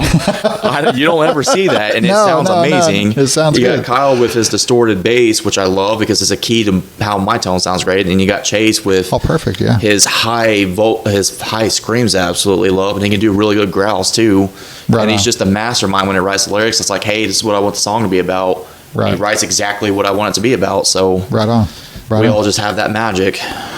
For my number 3, I'm going to go with something a little less hardcore. I'm going to kind of combine these two together, but as one band. But I'm really into bands like ISIS and Cult of Luna, and because they're one thing that really kind of pulled me to them again is that the guitar tone and the vibe, the ambience. At the same time, it's like creating the ambience, but at the same time, it's also creating like this big wall of sound when it's time. You know what I'm saying? It's just like this the peaks and the valleys within. Like I'm just like you just kind of look at it like an awestruck. And I mean, you've had that before, right? Listen to the band, you're just kind of listening, shaking your head back and forth, like, wow, like, what are they doing? And I think that's why I think I'm so pulled to like bands like Cora, and that's why I was like geek out Cora about was that. amazing. It's just that whole thing. I go, that's what, because they can get like, you know, real quiet where it matters, but also with the guitar sound, but also where it really matters as far as like the giganticness or whatever. How do you Yeah, explain they it? definitely had that going on. That show was amazing. I told Chase, it's like, hey, please book a show with them sometime. I'd love to play with that band. It's so good, man. It's Yeah, they were really great. And that's what I think. And you know, the guitar player, when I talked to him on the pod, you know, he really, I mean, he's a black metal dude. Like, I think they went to go see like Emperor, like up in New Emperor was York another and good things. one. You know? I forgot. I actually just listened to them the other day because they did a cover of Call from the Grave by Bathory, which is one of my favorite songs, which is another song I told Chase I want to cover. Oh, for real? Yeah, For real? I told him, I was like, we're going to do a black metal cover. I want to do this song because it's just so good. Right. Yeah. And that's only reason I know about good black metal. It's either through you or some other people, or Andy from Cora. Is like, he goes, you know, Emperor or Yellow Eyes, and Yellow Eyes is different, but like I like that, and I like these bands. They're kind of like, they may not get a whole lot of attention, but even they don't get a whole lot of attention doesn't mean like they're not good or whatever. I mean, Yeah. listen, you know what I'm saying? Because sometimes the bands or even artists that get all the attention are not that hot. You know what I'm saying? So it's hard to judge. And but again, there are bands who do, you know, and they're fantastic. But it's hard. You need to kind of take time to listen. But Yeah. anyway, yeah. I mean, so that's kind of like I'm pulled to that. I mean, I would love one day to do something like that because it's kind of that big. Because I've been a fan of ISIS and Cult of Luna since I don't know, like 2002, 3. I don't know, but it's just like that. You can't. I don't know. It's big. And that's all I can say. It's a big sound. The big sound is nice. That's what we were going for with Death's Fog. Yeah, absolutely. I think that's why it kind of really kind of draws me to kind of like to, especially. I mean, I love the old stuff, but like that, especially the new stuff. It's that big sound that makes you kind of like rock back and forth and groove and just kind of you're feeling it, you know. Mm-hmm. And you guys got to do a good job, as far as like what do you call it, it's a melodic heavy, which is my favorite type of music. You know what I'm saying? Yeah, melody is a very big thing with me too, and that it goes with the whole technicality thing. If you're over technical, I think you start lacking melody, and if you lose the melody, then it's not worth listening to. I think it kind of just like you kind of lose some. You want stuff that people can move around to, not just super fast shred and that. They just can't sit here and marvel at the Dragon Forces of the world. Yeah. What you got for number 3? My number 3, or did I give? Okay. I gave my number 3. This would be number 2. Oh, number 2. My bad. Okay, so number 2. Well, I gotta say, all the guitarists at Grima, they all kind of like us. They all come together and do their own thing in that band. Right. You have 2 of them doing the rhythm thing and one doing the lead. I think my favorite song by Grima that is a beautiful display of their guitar playing is Giant's Eternal Sleep. It starts out clean, but then you get this like little lead melody thing he's doing, and it just leads into the aggression. They also got a accordion they use in that band too. They do not. They do.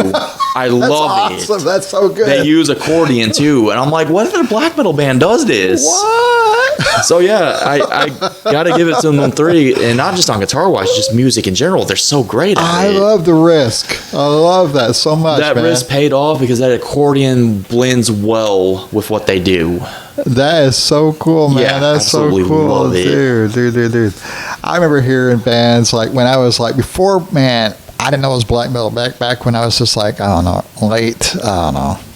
late teens or early 20s, and there were some bands that were black metal, like the symphonic black metal bands. And I go, but I don't know to this day. I remember the song just ripped, and I go, maybe I was at a show where they were playing it over the speakers or something like that, and I go, I wish I knew who that was because that's so fantastic. But I'll never be able to find it. There ain't no way, no day. You know? I wonder if it was by the band called Emmy Warger.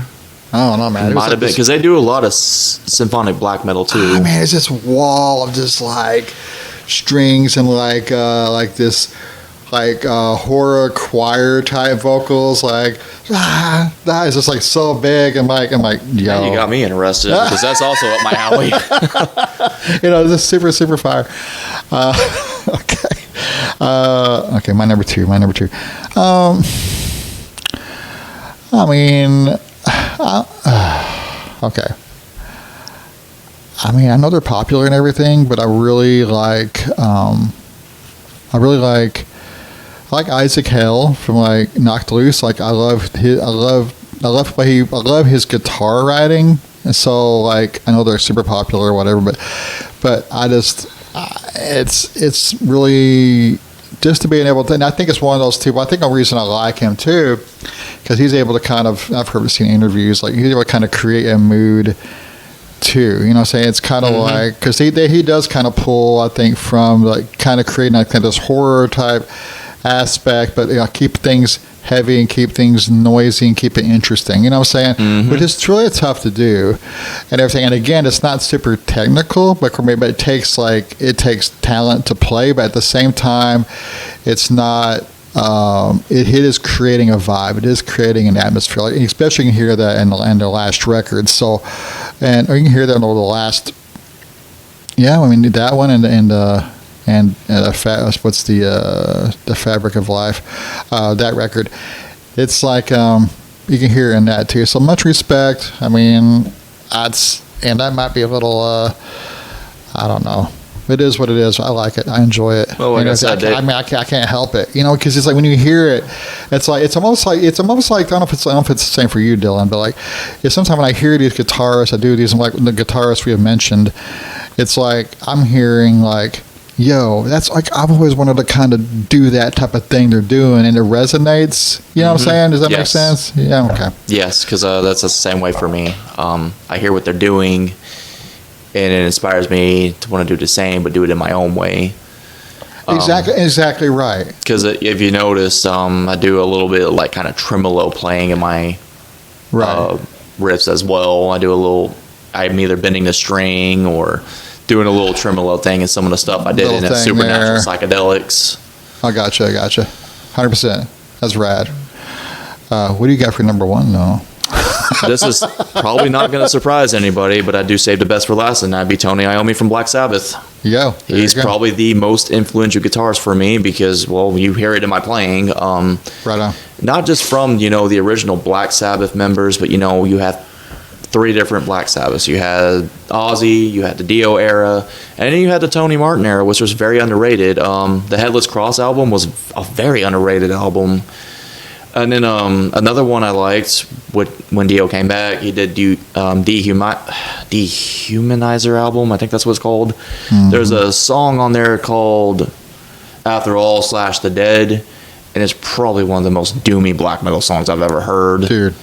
And you just really hear the wrath of Tony Iommi's playing in that song. Dude. He, Heavy, Low, which, going back to Heavy and Low, Masters of Reality album with Ozzy, that was recorded in 1972. That was such a heavy album. That's nuts, dude. Yeah, no other band had that tone. Think about that. Yeah. It's nuts, dude. And that was really even before metal was called metal, but it was so heavy, and you listen to it, you're like, God, this was 1972? And like, think what was kind of surrounding them, as far as musically around that time. That's like not that. It was definitely not that. I mean, you had them playing their stuff, and everybody else is like, "Oh, whoa, what is this? This doesn't sound anything like anybody else." Oh my gosh, it's crazy. It's crazy. Like playing something. I like that though. Bands that kind of like outside the norm. Which is like the whole kind of like punk rock ethos anyway, right? Mm-hmm. I think even kind of Motorhead kind of had that type of. Motorhead have their own sound too. Yeah, like their own in the middle of like what was kind of going on around them at the time. Like it's nuts. Mm-hmm. Well, I mean, Tony Iommi having his fingertips cut off was a big help of what helped develop that heavy sound because he had that fingertips cut off in that machine and told he could never play guitar again. And then his boss brought him this album like, hey, this blues guitarist only got 2 fingers. That's what he does. So he made artificial fingertips, plugged his guitar part into the bass part, put light strings, and then just got that low, heavy, distorted sound. I think I've heard this story. Oh my god, dude! It's all over YouTube. It's an influential story because he was told he could never play guitar again. I've heard that. And then he was like, "Okay, if this dude could play with 2 fingers, then okay, bet." So he went and did that. That's crazy, dude. It was cool though because it's why we're all here right now. Because they are the godfathers of heavy metal. Now, do you listen to a lot of doom metal bands? Yes, I do love Electric Wizard. I do love Sleep, which... Oh, man, Sleep. I ain't listened to Sleep in a while. I listened to Dragonaut the other day. That's probably one of my favorites. And then, of course, they got Dope Smoker, which is like that 3-hour-long doom metal song. That is... Bro, that's 3 hours long of the same riff. Insane. Yeah, it's crazy. There's some other good ones, too. There was another one. A guy was like, at the Core, I think he was a bass player for Core, he was wearing a shirt. Oh, dude, what's the name of that band? I loved his shirt. It said something like meditation is the practice of death or something like that. But anyway, I go, what is that? And it was a band, it was the bass player was in a band, the bass player from Sleep, his side project. Another good doom metal band, Monolord. Oh, man. Monolord is great. Corey Fisher will sing their praises all day long. They're super good, dude. I was talking to Corey about that one time, about that band. They're super good. They are great. Rust is my favorite song by them. And I even showed Kyle, like, hey, listen to this dude's distorted bass playing. It reminds me of what you do. Because it starts in, with the synth and the singing, and it just hits you like a brick wall. I'm like, I love this. Yo, so good. So good. And it's nice too, like Arkansas having Paul Bear around, like that's nuts. Mm-hmm. They're a great band. There was a band. Oh man, I can't think of it. I think it started with an S. I can't think of it right now. But they were kind of like when I was listening to Plot of Paul Bear, I was listening to this other band. Oh man, it's on the tip of my tongue. I can't think of it at the moment. But like really resemblant to kind of that. But I listen to kind of them a little more often. But yeah, Monolord, dude. Yeah, Monolord's great. Incredible, dude. Very, very nice. Man, we need to have like an episode dedicated to doom metal. I could talk about that for hours too. So good, man, so good. Makes me go listen to some right now. I probably will be after I leave. Find someone. Yo, it's so good. And that's probably why I think my entry point to all that was kind of like just listen to like ISIS and Cult of Luna and things like that, because like again just bringing that. It still has a lot of the. You can still pick it up on the vibe, because being Cult of Luna, being from Northern Europe, kind of does bring that vibe and that sound to it. Mm-hmm. My number one. I'm gonna say number one is gonna be. I know, like. Yeah, I mean, I don't know. It's tough. It's so tough, too, to do this, too, because there's probably a lot of bands I just totally forgot about. But I recently kind of got into, like, as far as Metallica, where I started first hearing, like, metal influence and hardcore as a band called Integrity. And on that first record is, like, For Those Who Fear Tomorrow, you can hear so much, just this fury of guitar and just bringing, again, it kind of has, that record kind of have like a despairing kind of like a fearful tone to it, really kind of like, what do you want to call it? It's kind of like a thoughts you don't talk about, things, what I'm saying? It really kind of dealt with more with mental health type things, people who've kind of experienced a lot of like trauma in their life, they're trying to getting it out on pen and paper, across, on record or on tape. So that guitar itself, they'll really bring that kind of tone to, if you've ever listened to, that's a good entry point for if you want to listen to like metallic type hardcore Integrities. For Those Who Fear Tomorrow, that's a really good one. But that guitar tone's super good, and I got a chance to see them. I know it wasn't the original guitar players. I saw them at Furnace Fest like a couple of years back, and then we actually stayed at the same hotel, and I saw those two dudes, those two guitarists. I gave them props. You gotta give props to guitarists who are just who can hold their own. It's just like I just like marvel, because like here I think from a guitar player's point of view, I'm like watching them play all these riffs and not missing anything. Again, not super technical, but also at the same time, just kind of they are kind of creating this like this big wall of sound and fury and everything. So you got to pay respect where respect is due for sure. But anyway, I don't know who the original guitar player was on that record, but I need to go. Like I said, I need to do my homework. I need to find out who these players are. I probably learn a thing or two. Anyway. Well, I couldn't tell you the guitar players at grime, honestly. I just know they're playing, and because I listen to a lot of their music. Bro, I do listen to a band, like off subject. You listen to a band called Celeste? I think I've heard of them. I don't think I've actually listened to them. They're kind of low key. I don't know what the heck they are. But I like the tone that they kind of go for. I don't know what it is, but it's definitely on the metal side of things. But it's not really black metal at all. But it has like some type of like tone to it. But anyway, well, Dylan, we did it. We did. It was really nice to finally come out and talk. We had phone interruptions. We had coffee breaks. We had cats who were wanting to get in my son's room. Good job, buddy. I see why. He's in there taking a nap. He's taking a nap. Oh, we got a whole couch here. Oh, that's Coda. What are you doing, Coda? What are you doing? Are you gatekeeping the couch? The couch is all yours? Seems like it. Yeah, he's just laying there. Okay. Well, Dylan, thank you. I know it's a long time. This was a fantastic conversation. This is good. This is what it's all about. I love it. If we can get the whole band on here, I'm sure we'll have good conversations. I think we're going to see more of that. I think we're supposed to have the Gummo Chandelier guys on here pretty soon. Oh, that sounds like it's going to be a handful. I love those guys. I'm just going to like basically introduce them, and I'm just going to leave and go watch a movie, and they're just going to talk the whole episode. So, who knows what?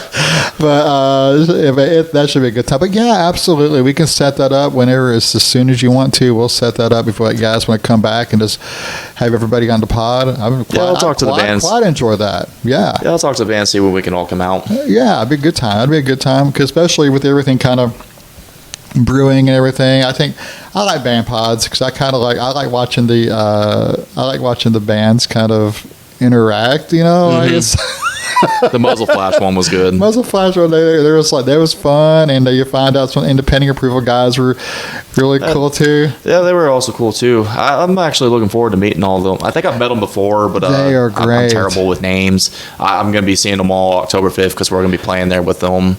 Landon, Scott, Garrett. Yeah, so I'm pretty sure I've met them before. I'm just terrible with faces and names. Me too. I'm trying to get better though. I'm trying to get better. I suck at it. There'll be people that come up and be like, "Hey, Dylan, hi, person. Where have we met? Because you clearly know who I am." So, yeah, they're all. And I love like. A lot of these bands are kind of young, and they have like. And I like them too. I like these young cats because they like what they like, which I really adore. Yeah. And they love playing the music they play, and their heroes are our local bands and their friends' bands.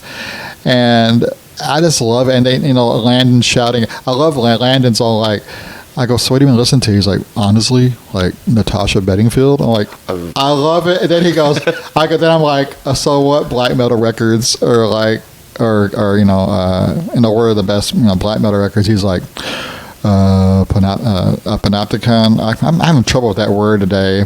Panopticon's a Kentucky record. I go, yo, how do you even know? I mean, like, I think he's like 20. Like, yo, like that came out like when you were 8 or 12 or something. I don't know, man.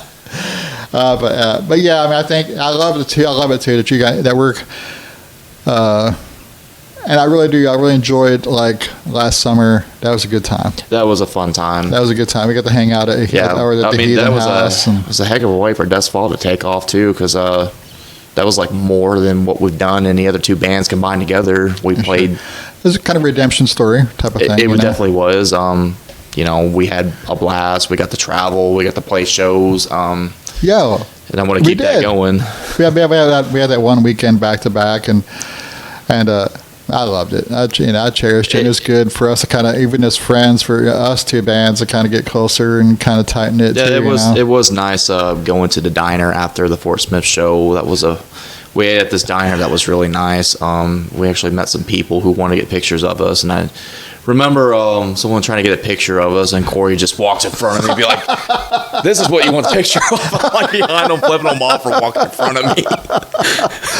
It was fun times. He's something else. The bassist from PTM was also hanging out with us too. We were all just outside talking about stuff. Right on. Talked to him about King Diamond, because I'm also a fan of King Diamond and Merciful Fate. Oh, word, man! We didn't talk about Merciful Fate or anything on this pod. It just now hit me all of a sudden. Shoot. Yeah. Yo. I mean, that's another good one too. Maybe next time, because we got to talk about Merciful Fate and Definitely King Diamond next time. for sure. Dang, dude, crap. Okay, yeah, we'll do it.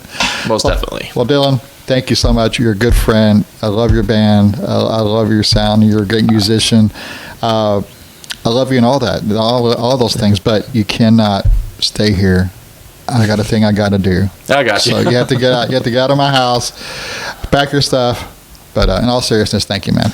It's good to be out. I'll see you next time. All right, bye. You take care. Bye.